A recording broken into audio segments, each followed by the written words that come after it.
and thank you for joining our Eploy session on talent pooling today. My name's Chris, and I'll be handing over to my colleague Glenn, our training manager, in a short while to show you how to work proactively with talent pools in Eploy. Before I do, just a very quick introduction into Eploy. We're certainly not the new kid on the block. We've been providing our recruitment technology to in-house recruitment teams for 20 years now. Our mission statement is to provide the best experience for all recruitment stakeholders, from raising a job request, running approvals, advertising through different channels, your application process, screening, assessments, and finally onboarding. Eploy has become almost endlessly customizable and is underpinned by our award-winning recruitment metrics and reporting tools. We are the recruitment technology partner of companies from just 100 employees right up to over 100,000 employees across all sectors. So why have we chosen to talk about talent pools in this session? Well, each year we survey the recruitment industry to produce our candidate attraction survey. This highlights the key trends and issues in recruitment and shows us what's changing. It helps us to set out our development roadmap and gives you the chance to compare how well your recruitment strategy is working with others. Even in the last survey, we found that the number one issue facing recruiters is the scarcity of candidates, or should I say, the scarcity of the right candidates. When we look at the numbers more closely, we can see that while scarcity of candidates is still the top issue, we can also see that too many applicants is also creeping up the ranks. And this itself can present an issue for you, because when you advertise a role, it can sometimes feel like you're opening up the floodgates. Both of these challenges can be helped by making better use of your talent pool. So how many recruiters are using talent pools? Well, it's still only about half of those surveyed, but it has increased 11% since the same time last year. So how much effort is it to build, grow, and utilize talent pools? Well, I'm going to hand over to Glenn now for a quick tour of this functionality in Eploy. Thanks, Chris. So before heading into Eploy, I just want to very quickly recap the main areas I'm going to be looking at. To kick off, we're going to look at how to recruit proactively with an Eploy using the quick match to identify candidates who best match the requirements of your vacancies. I'll then move on to show how you can send a targeted communication to those matched candidates, encouraging them to have a look at the vacancy and apply for it. I'll also talk about how you can use the auto transition feature within our workflows to automatically skip any initial screening stages for those quick matched candidates who have applied, putting them straight in front of your hiring managers. Finally, I'll talk about how you can use our scored application forms to help manage your volume recruitment needs. Before doing any of that though, I just wanted to mention very quickly about talent pool dashboards within Eploy. Now, dashboards give you a snapshot of everything that's going on inside your system right now.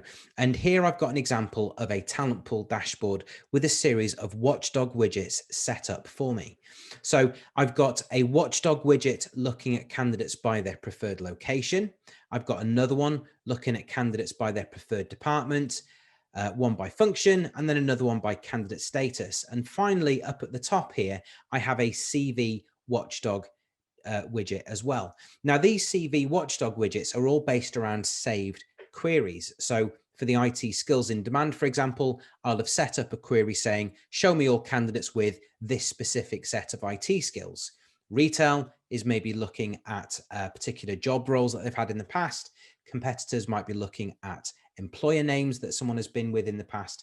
And then the Southwest based CSAs is looking at candidates who have expressed an interest in being customer service advisors or have history of working as customer service advisors who are based in the South or the Southwest of the country. Now, with any of these individual widgets, if I want to go and look at a targeted population of candidates, all I'd need to do is click on any of these individual items, and that will automatically filter the database for me, showing the candidates that match that specific requirement. So, for example, if I was looking for people with IT skills, I'd be able to click on the little eyeball, and that will tell me how many candidates within my database right now have the IT skills I'm looking for. And then to go and interact with that pocket of candidates, I'd be able to click on the name of the query, and that will then show me those 14 individual candidates. And that's one way of doing talent pooling, by setting up these watchdog widgets, looking for a specific set of requirements independent of a specific vacancy. Now, using the quick match, we do basically the exact same thing, but rather than it being independent of a vacancy, it is specific to that one vacancy. And to access the vacancy, we'll go up to live vacancies at the top, and I'll pick the vacancy from the list. And that takes me straight into the pipeline view. And this is where I go to look at all of the applications that have come through for this vacancy. Now, this vacancy is brand new. I've only just built it. I've only just set it up and advertised it on the website. So I don't have any applications against it yet. So what I need to do is go and do a quick match and proactively recruit. I want to see, of all the candidates on my database, how many of them might be suitable for this job. So from the pipeline, I'll select talent pool up here in the top right hand corner. That loads a list of all of the candidates on my database who haven't already applied for this job, which is all of the candidates because it's brand new. And we can see down here at the bottom, I have 2,077 candidates in total. Now, obviously, that's a very large number. You're not going to spend time looking through each individual candidate to find the ones that are suitable. So this is where the quick match comes in. So if I go down to quick match in the bottom left-hand corner, that brings up the quick match window. And these are all of the fields within the vacancy which can be matched against corresponding fields within the candidate record. So the requirements is looking at some of the specific attributes of the vacancy and matching it against a candidate's preferences. We've then got the candidate's work history. We can do a radial search based on the postcode of the vacancy and the candidate's postcode, looking within a set mileage or distance by kilometers. I can look at the skill set of the vacancy, matching it against the skill set of the candidates. I can do a free text search. I can look at their availability, their activity within the website, and then their preferred salary range. Now, when you go into the quick match to begin with, the availability and the vacancy salary range will automatically be set. So I can click on view count and see how many candidates that will find. And straight away, that's taken us down from 2,077 candidates to 115. And that's great, but it's still a big number. We want to see if we can get that down any further. So I'm going to apply another quick search, and I'm going to just look at the skills on the vacancy. And these are all relevant skills for the role. So I'm interested in any candidate who has any of these individual skills. So I'll click select all to tick all the boxes. I'll tell the system that I'm interested in any of the skills. Then I'll refresh, and that's taken me down to 6, which is a much more manageable number. So I'll click apply search. The quick match window will disappear. And now my candidate list has gone down from 2,077 to 6. And there's a lot of things I can do now. I can either long list these candidates and save them for later. I can go in and have a look at each individual candidate if I want to, or I can invite these candidates to apply. So I'll simply select each individual candidate. I'll use the process button, and then using the process menu, I'll go to applications and invite to apply. And that's all 6 of my candidates invited to apply. If I now go back to the pipeline, we can now see at this first application stage, I have 6 candidates who've all been invited to apply. And each of these candidates is now scheduled to receive an email. And this email will be sent automatically within the next 10 minutes, but I can force the email to go sooner if I wanted to. And I can see that all of these have been scheduled to receive an email because of the colored dot after each individual candidate. If I go up to the contact summary up here in the top right hand corner of this first stage, I can see that I have 1 candidate who needs contacting because I need to manually send this email. That's how it's set up within the workflow. And then these 5 candidates here, these are all scheduled to receive the email. So I know those emails will go automatically. Now, the reason why we have 2 different contacted states here, scheduled versus needs contacting, is because we have 2 different email templates in place based around the voicing or the language that is used within the email templates. You can have one email template which is phrased for external candidates and another email template phrased for internal candidates. And that's exactly how I've got this set up. So if I click contact against these 5, that brings up the email window and we can see the way this has been worded. I hope you don't mind me contacting you directly. I thought you'd be interested in this position. So I can click send and that will force those 5 emails out straight away. You'll probably hear a ding in the background, which would be me getting that email. If I go back up to my contact summary again, that leaves me with this one candidate and he's got, or this candidate has got a blue box with an I next to it. That's Tom over here. And that tells me that he's an internal candidate. So we have this different email template in place. If I go to contact again, we can now see that the wording is different. As one of our valued employees, I thought you might be interested in this position. So you can have different email templates being sent out to candidates based upon the type of candidate that they are. And again, I can hit send and that will send that email over to Tom. And now all of my candidates have got a green dot after the envelope next to them. And that tells me that they've all been contacted.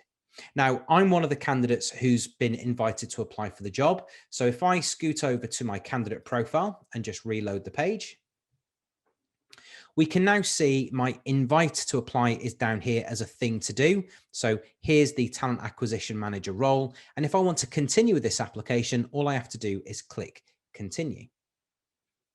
Now, because I've been invited to apply for this job, I have a different application form to fill in compared to any candidate who finds the job on the website, because in an ideal world, as a recruiter, someone will have pre-sifted my candidate profile, will have realized that, yeah, pretty suitable for this job. So we don't need to go through the full level of detail and application questions that another candidate might go through. So this is a much simpler application form than most candidates would have. We only have 2 questions. First of all, how did you hear about the job? And this allows me to tell the system that I was invited to apply. It's just one of the ways in which we can track sources within the system. And then the other question, we're actually displaying the job advert back to the candidate. So we can see the job profile at the top. We've got a video giving an introduction to the company or whatever you need it to be. And then we have the candidate specification at the bottom. And then the other question, quite simply, is just asking this candidate to explain in their own words why they think they would be suitable for the role. So not only are we putting in the system that we think this candidate would be suitable for the job initially based on the strength of their CV or something like that, but now we're giving the candidate the opportunity to say, do you know what? I've had a look at this job. I like it. I think I'd be good. And these are my reasons why. So I'll fill this in very quickly. Something nice and simple. And then I'll click on submit. And that's my application complete. And if I go back to that previous job within Eploy itself, and again, just reload the page, because my candidate has applied having been invited to apply, this is where the auto transition kicks in. So most applications, or all applications really, would initially go to this applications stage with a status of application to review. A recruiter would then review it potentially, maybe do a telephone interview, and then move them on to the hiring manager shortlist. But because these candidates have come through a quick match, we've done that initial screening, we might have spoken to them previously as part of a different application process. So we don't need to do that initial screen and the telephone interview. So all of these candidates would get automatically forwarded to the hiring manager shortlist stage. And not only are we putting them straight in front of the hiring managers, we're giving them a different application status to any other application that reaches this stage, allowing the hiring managers to quickly identify those candidates who've been invited to apply rather than those who've come through a normal application route, either from the website or via a job board, something like that. If we now fast forward a couple of weeks to a stage where we have quite a few applications to review, so I'll just pull up a different job. There we go. I've now got candidates all over the place. I've got 8 brand new applications to review. I've got 1 candidate, a telephone interview, 5 at hiring manager shortlist, and another one sat over here at a first interview stage. So again, because we've got this auto transition built in, I can see straight away we've got these 3 candidates here all sitting at the status of feedback required. But if we look at Alexandra down here, she has feedback required invite. So again, highlighting to the hiring manager that this girl here has been invited to apply for the job rather than finding it via the more traditional route. But what about these 8 applications here? That's, you know, that's not a massive number of people to wade through, but that could quite easily be 18 or 80, depending on what kind of volumes you get. And this is where the scored application forms come into it. If we look at Alexandra, she has nothing in the bottom left-hand corner of her application, meaning the application form she filled in wasn't scored because she'd been pre-screened as part of that quick match process. Everybody else, by contrast, has a colored dot and a percentage, and that is telling you the screening score that they received as part of that initial application process. So when you build your application forms, you put whatever questions you want into it, and you can assign each question a score. Eploy can calculate the score at the very end and grade that form automatically for you. And that's what we've got going on here. So to help work through these 8 candidates, what I can do is I can sort all of my applications by screening score.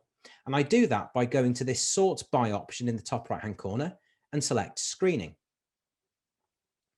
If I just flip the order so it's highest score at the top, there we go. We've got 2 candidates who've had a green score. They're deemed to have passed the screening. And because of how I've set up this particular screening form, I know that I don't need to do a telephone interview on these because they match the basic requirements of the screening. So I can actually skip these people forward to the hiring manager shortlist. Now, again, I could use auto transitions if I wanted to, and various options within our flows in the background to automatically move these people over, but I can also just multi-select them from here and scoot them over to the hiring manager shortlist stage and say that feedback is required.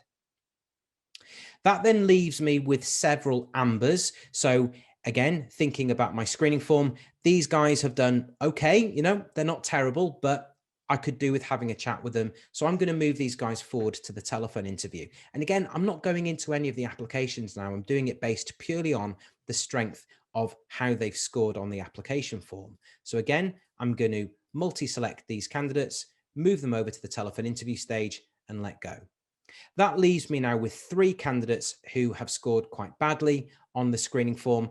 And again, from a system setup perspective, you have 2 choices. You can either do what we've got here so that they all reach the application stage, and depending on how many applications I receive, I can decide whether to progress them or to reject them. Or you can set up the application screening form to actually automatically reject these candidates. If you know for a fact that this job is going to be quite a high volume role, you're going to get loads of applications coming through, I can set up my application form such that these reds never actually land in my inbox. I don't see them as a recruiter at all because the system will automatically reject them. In this case, I haven't done that, so I need to manually reject them. But again, I can do all 3 at the same time simply by selecting them, going down to my progress button, updating the status, and setting it to rejected by recruitment team.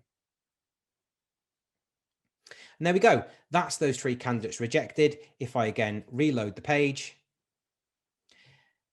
all done and dusted. My initial set of applications is now nice and clean because we've taken care of all those applications. I know who I need to telephone interview, and I can also now see that I've got 7 candidates here waiting for the hiring managers to go and do their thing and provide some feedback before deciding who we're going to interview. And there you go. That's it. Nice and simple. So as a recap, we've looked at how to use Quick Match to find a set of candidates to invite to apply. We've talked about how to send a targeted communication out to those candidates. We've looked at auto transitioning to the hiring manager shortlist stage, and we've talked about how to use screening forms and application forms to do a lot of the legwork for you from a volume recruitment perspective. That's everything I wanted to go through. So I'll hand back now over to Chris to wrap up. Thanks very much, Glenn. And I'd like to thank our audience for joining us. We hope that this has been an informative session.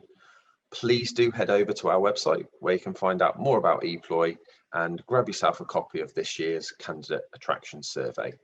Thanks again. We'll see you for the next one.